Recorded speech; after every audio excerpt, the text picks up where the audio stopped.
All right, this morning we're going to talk about the virtue of industriousness.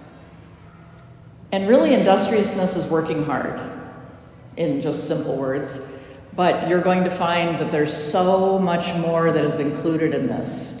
So up on the board upstairs in the hallway where I always put the virtue, I have a definition, and I'm going to continue referring back to this as I talk to you this morning about where we want this to take us.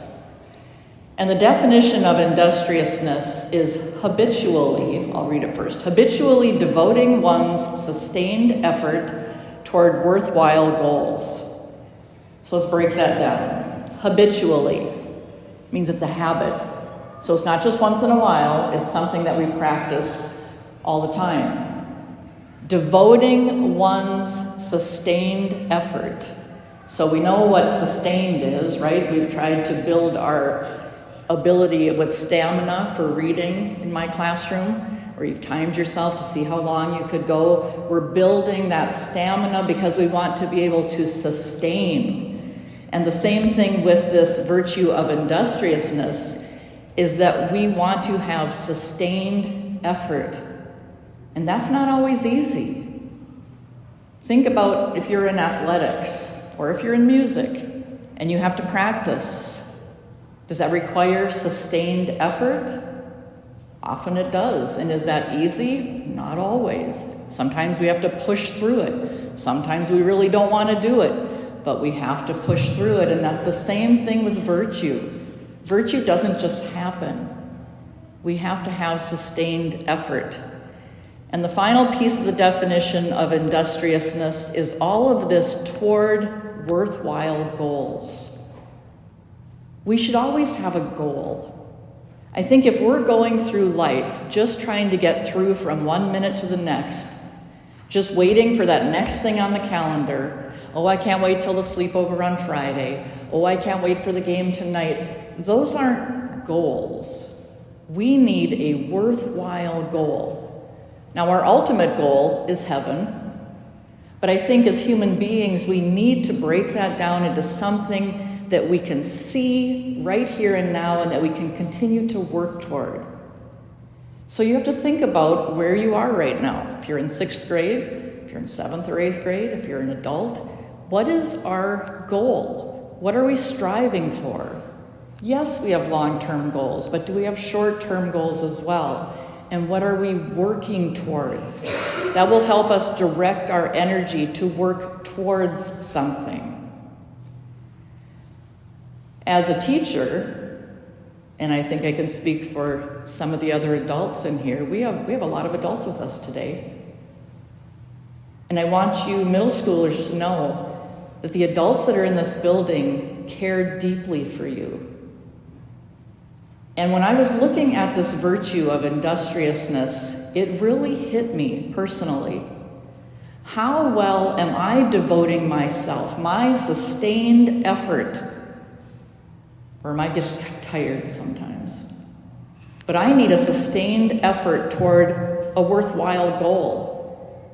And I think all of the teachers and people that are in this building would agree that you are our worthwhile goal.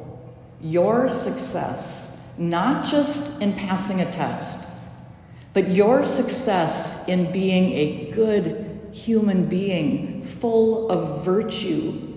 That is what this whole place is about. Do we want you to learn stuff that's going to take you into your classes in high school and have you do well? Absolutely. But our greater underlying concern for everything we do is that you live a life of virtue, and you know how to grow in that, and you know how to work at it, and how to have sustained effort at it. There's another definition that I have on the board upstairs, and it is this. True education is that which proves useful in life and makes you industrious. True education is that which proves useful in life. Will your math skills prove useful in life? Absolutely.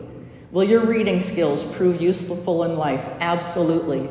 But you know what will trump every one of those things? It is your virtue. Will your virtue prove useful in life? And I could take that further. Will your virtue prove useful after this life? That has to be our underlying focus. This will make us industrious. When we know what we're working towards, we can work hard at it. And I'm going to add another piece to that quote upstairs. True education is that which proves useful in life and makes you industrious and helps you grow in virtue. So we have 1 week here before we get a week off for spring break. And I think it's kind of unfortunate that Ash Wednesday falls next week, because I love being in school during the beginning of Lent. So we have to think about it this week. We need some goals that we can put sustained effort into that's going to help us grow in virtue and help us be better people. Your teachers are we have some goals. One of our big goals is that we are going to clean up classroom behavior. I can speak for myself in that, to be honest with you, I've gotten kind of lazy about that. And sometimes I'm letting stuff go just because it's easier than dealing with it. I am not giving sustained effort. I have not been very industrious with that. So this week, that virtue is a little bit of a wake-up call for me as your teacher. And so we've come up with a plan that I think is going to help us all grow in virtue. And everything we do here is about us becoming better. And as your teachers, if you show us that you don't know something, it is our responsibility to help you learn it. And so I'm going to go on the side of the virtue and talk a little bit about how things are going to change within the classrooms. We need to clean up behaviors. We need to clean up the talking. We need to clean up some of the noises, just some of that oddball stuff that doesn't belong in the classroom. And I know I'm not saying anything that anybody here doesn't agree with. There are some of our students that are just focused and trying to do the best they can, and that is being interrupted. And that is being negatively affected by some of the other stuff, okay? Mr. Munson shared something that he's been doing that I think is a fantastic thing. We have this citizenship grade, right? Which honestly, we haven't been paying a whole lot of attention to. Now, those of you in activities, that could make a difference. But it should make a difference for everybody. Everybody in this building is capable of a 3 in citizenship, which means you're doing exactly what you need to be. I would be willing to say that everybody in here could get a 4 in citizenship, because that's the kind of people you are. Unfortunately, right now, I think a lot of us are operating at a 2, and that's not acceptable. And Mr. Munson said he's been pointing out, that's a 2 in citizenship. That's a 2 in citizenship. I think for the next couple of days, I'm going to implement that too, so that I'm bringing it to my attention and I'm bringing it to all of our attention. And then we're going to get a really good idea of what that looks like. We all know it, but I think this is the time of year that we need that reminder. You know, as your teachers, we give you many opportunities. We want you to do well. But there comes a time when you've been asked something a number of times and you're making some choices. So if you've been reminded that that is a 2 in behavior, and you've been reminded and should be able to straighten things out and you choose not to, then it will be a 2 in citizenship. What we're going to be doing is, if you get a 2 in citizenship, that will go along with a detention. And the purpose of the detention is not to have you just sit and spend time. If you are getting a 2 in citizenship, that shows that because we've given you a warning, we've talked to you about it, and you're still choosing, that is a sign to us that you don't fully understand and need to go through some instruction in order to make yourself better. Because ultimately, that's our goal, right? That is our worthwhile goal, is to be the best people we can be. That is why God has you here, to be the best you can be. And as your teachers, that would not be very responsible of us if we didn't help you get there and bring it to your attention. So if you get a 2 in citizenship, you will then need to serve a detention from 3:05 to 4 o'clock. That'll happen in the office, and your parents will be notified, and they will be given a couple of days to figure out what will work for them as far as picking you up. Now, if you know that that's going to really inconvenience your parents, nobody has to have a detention. I would say most of you in here will never serve a detention. So if you choose to get a detention through repeated actions, which we've given you a chance to straighten up, then that's going to be an unfortunate situation that you have put yourself and your parents in. And so that's something that you'll have to deal with them. Now, detention has to be, in my opinion, and in all of our teachers' opinion, has to be a learning experience. That's what it is. Just because you're sitting there doesn't mean all of a sudden you're miraculously going to be better behaved in class. And so, like a teacher, we've come up with a plan.